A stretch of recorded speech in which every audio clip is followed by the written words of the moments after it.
Ross Marshall thought he was doing the right thing when he walked out that night. After weeks of tension with his teenage son Joel, he just needed space for one calm breath. But when he returned home, the house was silent. Too silent. Vicky's phone was still on the table, the lights were off, and something in the air felt wrong. Then came the call that shattered him. "Ross, it's the hospital. Vicky's been attacked." His hands went cold, his knees gave way. And for the first time in his life, Ross Marshall was truly afraid of his own son. The tragedy didn't come from nowhere. Joel's views had been darkening for months. Venom absorbed from the corners of the internet Ross didn't understand. At first it was small comments, jokes about women, rants about respect. Then the algorithm took over. One video became 10. 10 became 100. And soon Joel wasn't Joel anymore. He was someone else entirely. Ross saw the signs, but love blinded him. Every father wants to believe their child is good, until that belief destroys everything. Standing beside Vicky's hospital bed, Ross whispered, "I should have stopped him." Her face was bruised, her arm bandaged, but the emotional wounds ran deeper. Ross had raised Joel alone. He'd been both father and friend, but maybe that was the problem. The lines blurred, boundaries faded, and in trying to protect his son, he'd created a monster. Before we dive in, if you love explosive drama and hidden truths, hit that like button, subscribe, and let's uncover what's really happening in Walford. When the police began asking questions, Ross didn't know what to say.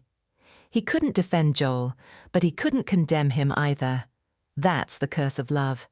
It makes you protect the very thing that destroys you.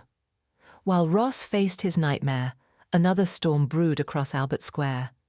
Nicola Mitchell had spent months rebuilding her life, but her secrets were catching up. She wasn't just hiding from her past, she was hiding from herself. 3 years missing, a confessed killing, and a son whose father turned out to be none other than Zach Hudson. But the real twist, Nicola once whispered to George Knight that she used to have a sister, and fans couldn't stop asking who she. Because some believe it's Vanessa Gold. Vanessa Gold is glamorous, unpredictable, and unforgettable.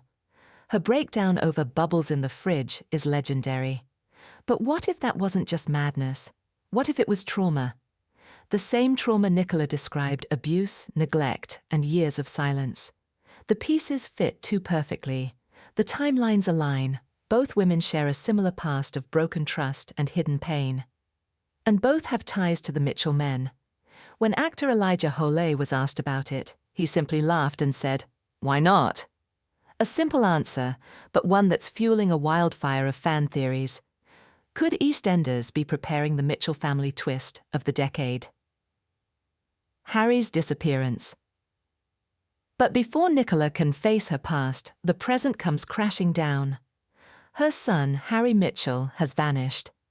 One night he's laughing with Ravi Galati. The next, he's gone. Rumors say Ravi and Oki kidnapped him after questioning his loyalty. But others believe something darker, that Harry might have betrayed the wrong man to protect his best friend. Elijah Holey, who plays Harry, teased, "It's going to get intense. He tried to protect someone he loves, and it's going to cost him everything." Now Nicola must face her worst fear of losing her son, just as she finally found peace. Part 7, Zoe's return. And just when fans think they've seen it all, Zoe Slater returns. Her comeback wasn't just dramatic, it was chaos incarnate. She's lost track of her child, nearly killed a man, and is having a secret affair with none other than Max Branning. But that's just the surface. The BBC's teasers for late October hint that Zoe has one final bombshell, a confession so devastating it could destroy the entire Slater family. Cat's discovery. Cat Slater senses something's wrong. Her instincts, sharp as ever, tell her Zoe's hiding something huge. She starts digging. Old photos, phone records. And then she finds a letter, written years ago but never sent. Zoe's handwriting. A confession. A name that shouldn't exist. When Cat confronts her, Zoe breaks down. Tears. Guilt. And finally, the truth spills out, but the screen cuts before we hear what she says. Fans are left screaming at their TVs. What did Zoe confess? Nigel's mistake. Meanwhile, across town, another secret is about to explode. Nigel Bates, once the gentle heart of Walford, makes a devastating mistake. Julie, his wife, covers it up to protect him, terrified of losing the man she loves. But when Nigel insists on coming clean, their marriage begins to crumble. And with Phil Mitchell in Portugal, Julie is left alone to face the fallout. Rumours suggest that her actions may have deadly consequences, possibly connecting back to Zoe's secret. Without Phil's intimidating presence, Julie's choices could spiral out of control, changing the entire balance of power in Walford. The final domino. As October unfolds, everything begins to intertwine. Ross struggles between justice and love. Nicola faces the ghosts of her past. Harry's life hangs in the balance. Zoe's secret threatens to rip the Slaters apart. And Nigel's guilt might just be the spark that ignites the next tragedy. By the end of the month, one truth will emerge. No one in Walford is innocent. Every secret demands a price, and every lie, no matter how small, will eventually destroy you.